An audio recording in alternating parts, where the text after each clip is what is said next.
Tahukah kamu peristiwa teror di Bali yang mengguncang dunia? Peristiwa bom Bali 1 adalah serangan teror yang mengguncang dunia pada tanggal 12 Oktober 2002. Pada malam itu, sebuah bom mobil meledak di depan klub Malam Sari Club di Kuta, Bali, Indonesia.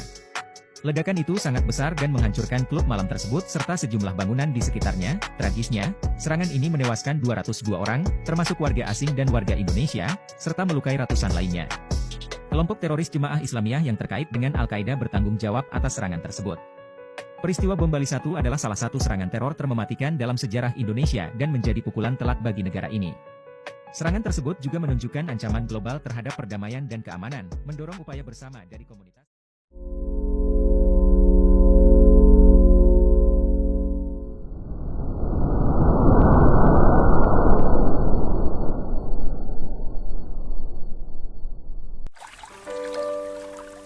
Assalamualaikum warahmatullahi wabarakatuh.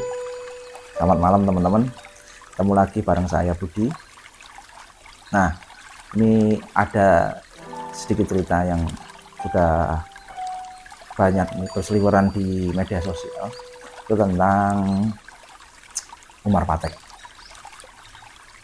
Nah, bagi yang belum tahu ini, Umar Patek itu pelaku perakitan bom ini dalam peristiwa bom Bali tahun 2002 yang menewaskan itu lebih dari 200 orang. Nah, tapi hari ini Umar Patek sudah bebas dari penjara dan ya menjalani hidup sebagai penjual kopi. Kok bisa? Nah, begini ceritanya. Umar Patek itu dulunya kan anggota dari kelompok Jamaah Islamiyah dan dikenal sebagai ahli perakit bom.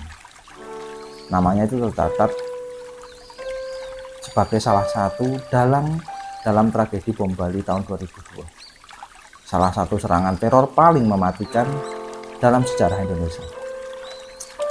Setelah jadi buronan selama 9 tahun, Umar akhirnya ditangkap di Pakistan di tahun 2011. Lalu diekstradisi ke Indonesia dan menjalani hukuman selama 20 tahun penjara. Ini yang menarik, selama di penjara, Umar Patek sudah mulai berubah.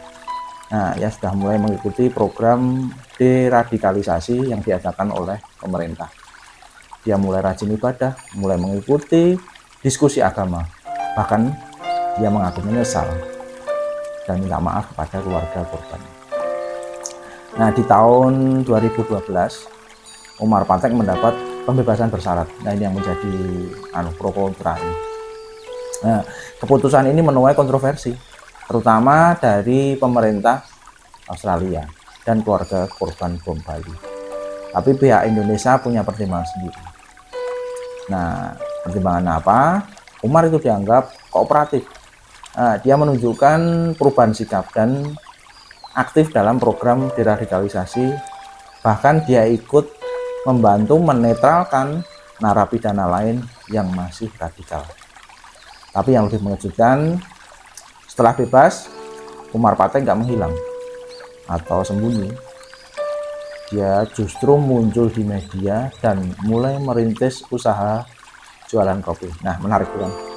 Nah, sekarang ini Umar Patek tinggal di kampung halamannya di daerah Jawa Timur.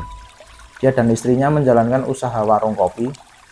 Dia masih sederhana, yang dia sebut sebagai cara untuk menebus dosa, menebus masa lalunya. Dia bilang seperti ini, saya ingin hidup damai, bekerja halal, ngasih contoh bahwa orang yang pernah salah masih bisa berubah. Keren.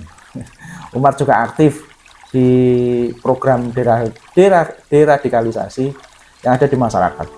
Bahkan pernah diundang untuk bercerita ke anak-anak muda supaya tidak ikut jalan ekstremisme.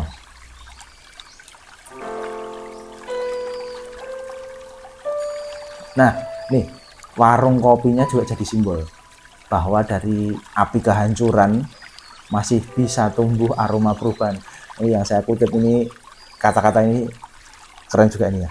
Jadi warung kopinya itu jadi simbol kecil bahwa dari api kehancuran masih bisa tumbuh aroma perubahan. Keren bukan? Nah, kita mungkin tidak pernah bisa melupakan perbuatan Umar Patek di masa lalu.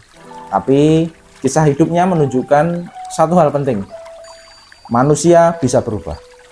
Tidak semua yang jatuh akan tetap di bawah. Kadang pelaku bisa jadi peringatan hidup agar kesalahan serupa tidak terulang lagi. Nah, itu tadi cerita tentang Umar Patek. Semoga bisa menginspirasi. Terima kasih. Ketemu lagi bareng saya, Puji, di Asa Studio. Assalamualaikum warahmatullahi wabarakatuh.